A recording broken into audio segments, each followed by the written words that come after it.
La Floride. Alors, Annalisa Capellini, on est proche d'un accord, nous dit Donald Trump. Donc, que reste-t-il à régler? Il reste 10% des points environ selon Volodymyr Zelensky.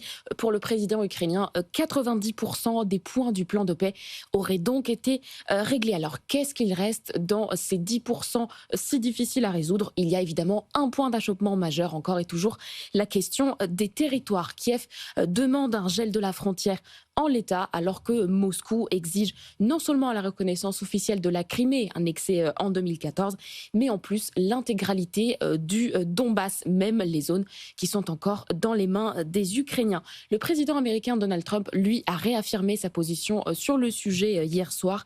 Il vaut mieux faire des concessions territoriales à Moscou maintenant, avant que les troupes russes n'avancent encore. Moscou, d'ailleurs, qui hier s'est adressé directement au Kremlin par la voix de Yuri Ushakov, l'influent conseiller du Kremlin. Selon lui, l'Ukraine doit prendre une décision courageuse et retirer les troupes du Donbass pour mettre fin au conflit. Autre point majeur sur la table, l'avenir de Zaporijjia, Annalisa. Bien sûr, la centrale nucléaire ukrainienne qui est tombée aux mains des Russes. Les deux parties travailleraient pour l'instant sur une proposition de contrôle partagé, une proposition soutenue par l'Agence internationale de l'énergie atomique. Donc Kiev, qui avait toujours refusé toute coopération avec la Russie sur ce point, semble désormais un peu plus ouverte à la discussion.